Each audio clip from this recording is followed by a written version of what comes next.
Awan duka tampak menyelimuti prosesi pemakaman almarhum Imam Mashkur, korban penculikan dan penganiayaan oknum Pas Pampres belum lama ini di Jakarta.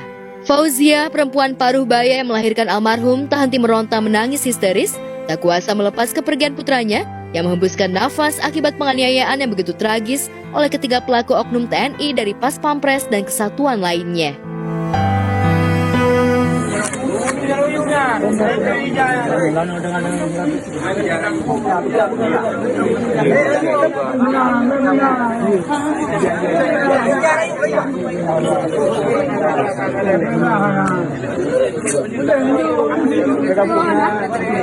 Minta uang 50 juta.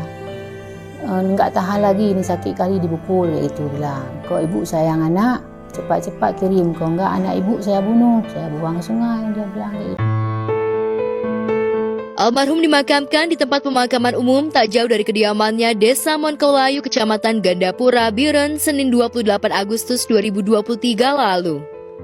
Kepada juru warta, Fauzia dan keluarga meminta agar pelaku dihukum seberat-beratnya. Bahkan keluarga meminta Presiden Joko Widodo turun tangan agar pelaku mendapatkan hukuman setimpal dengan perbuatannya. Sebab kami orang kecil, dipastikan ada kepastian hukum seadil-adilnya. Ya, almarhum Imam Mashkur merupakan korban penganiayaan yang mengakibatkan kehilangan nyawanya. Penganiayaan itu awalnya dilakukan dengan cara menculik korban di sebuah kios obat kawasan Ciputat, Tangerang Selatan. Para pelaku yang merupakan oknum anggota TNI yang dikomandoi Praka RMCS Jakarta ini meminta tebusan senilai 50 juta. Namun karena korban tak sanggup memenuhinya, korban dianiaya dengan sadis hingga tewas lalu dibuang ke sungai. Video saat korban meminta bantuan keluarga di Aceh sempat viral di jagat maya. Kepanikan begitu mendera saat korban meminta untuk ditebus. Habis telepon kirim video, habis itu dia yang kirim, tapi melalui nomor si korban. Habis itu berselang berapa menit kemudian nelpon ibu. Bilang yang sama, yang ngomong anak ibu. Mak, cepat-cepat kirim duit, saya ditangkap. Saksi yang sudah kami periksa jumlah 8 orang, baik dari pihak keluarga, pihak korban yang pada saat kejadian pertama itu menolong korban untuk supaya tidak diculik. Jadi mereka ini datang, kemudian berusaha mengambil korban. Tapi sebelumnya warga sekitar toko itu coba memberikan perlawanan. Nah, itu ada 3 orang yang kita periksa, keluarganya, kemudian saksi-saksi lain yang dalam proses penculikan dan pemerasan ini menjadi korban. Setelah kasus ini terkuak, pelaku yang merupakan oknum TNI langsung diciduk dari kesatuannya. Dari hasil penyelidikan Denpom TNI, terkuak fakta jika motif pelaku memeras korban dengan dalih penjualan obat ilegal.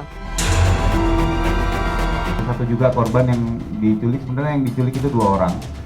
Tapi yang satu dilepas di sekitar tol Cikeas atau di sekitar tol Cikeas itu dia dilepas karena mendapati korban ini sudah kondisinya agak napasnya udah susah. Karena ketakutannya akhirnya korban yang satu dilepas. Nah, itu juga kita periksa sebagai saksi.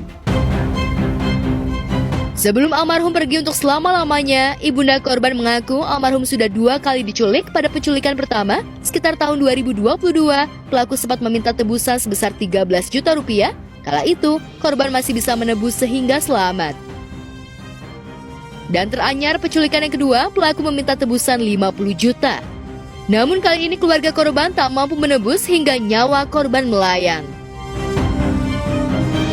Sama juga, kirim duit cepat-cepat, saya ditangkap.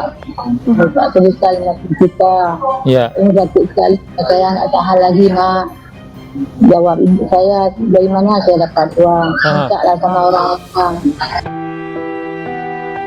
Yang mengenaskan dari penuturan ibundanya, almarhum dalam waktu dekat akan segera bertunangan dengan kekasihnya di kampung halaman. Tapi takdir membawanya ke pangkuan ilahi. Itu menjelang beberapa menit kemudian lah, pokoknya kami nggak tahu menit lah. Sebab perasaan dah nggak enak, ibu. Kasus terbunuhnya almarhum Mashkur akibat penganiayaan oknum TNI sontak membetot perhatian publik, termasuk pengacara kondang Hotman Paris Hutapea. Hotman bahkan telah menawarkan untuk membantu keluarga korban. Apalagi ibunda almarhum, Fauzia, sempat meminta bantuan pihak 911, pusat aduan hukum milik Hotman. Assalamualaikum warahmatullahi wabarakatuh. Saya Ibu Fauzia dari korban Imam Mashkur. Saya memohon kepada Bapak Hotman Paris dan tim 911 untuk membantu kami mencari keadilan terhadap anak kami yang menjadi korban penganiayaan, pembunuhan dari oknum TNI. Jadi dari kami pihak ibu kandung dan keluarga mohon sangat kepada Bapak Hotman Paris dan tim 911 untuk kejelasan kasus ini. Hotman bahkan mengaku banyak mendapatkan aduan dari korban yang pernah diperlakukan kasar, bahkan dianiaya oknum pas pampres. Kepada anggota masyarakat yang ada anggota keluarganya atau keluarganya yang juga menjadi korban dari dugaan oknum TNI yang baru-baru ini diduga melakukan penganiayaan dan akhirnya meninggal, kepada korban lain agar datang ke Hotman 911. Kita akan bantu Anda buat pengaduan. Tujuannya dua, agar pelakunya ini dihukum seberat mungkin, karena kalau korbannya banyak maka hukumannya kemungkinan besar akan bertambah, dan juga untuk mencegah korban berikutnya di masa yang akan datang. Tak hanya Hotman, sejumlah selebriti juga ikut bereaksi atas kekejaman yang dilakukan oknum TNI tersebut. Lantas seperti apa tanggapan dan reaksi mereka? Ya, itu amat mirisnya itu dari seorang oknum yang mestinya dia mengayomi, melindungi, tapi kenapa sampai kejadian begitu gitu. Jadi pertanyaan besar, bagaimana mungkin para tersangka kemudian secara sengaja merekam perbuatan keji mereka dan membiarkan rekaman itu tersebar sedemikian rupa. Dengan kata lain, alih-alih mencoba meloloskan diri dari jerat hukum, para tersangka ini seolah justru menciptakan atau menghadirkan barang bukti, suatu objek yang suatu saat nanti akan bisa digunakan oleh otoritas penegakan hukum untuk memperkarakan mereka.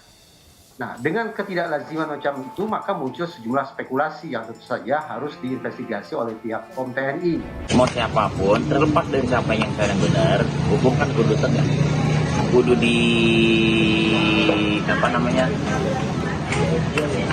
ini ditegakkan lah.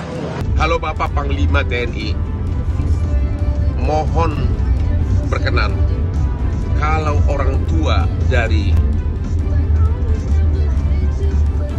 almarhum korban penganiayaan oleh oknum TNI didatangkan dari Aceh ke Jakarta untuk bertanya langsung kepada Bapak apa yang terjadi dan bagaimana proses hukumnya, apa tindakan hukum yang telah dilakukan terhadap oknum TNI yang diduga sebagai pelaku tersebut. Apakah Bapak Panglima TNI berkenan menerima orang tua dari almarhum datang ke Jakarta untuk bertemu dengan Bapak? Kami sudah diminta sebagai kuasa dari keluarga. Tim Hotman 911 akan bekerjasama dengan para pengacara yang juga berdomisili di Aceh. Solidaritas. Mohon kabar dari Bapak Panglima TNI. Salam Hotman Paris.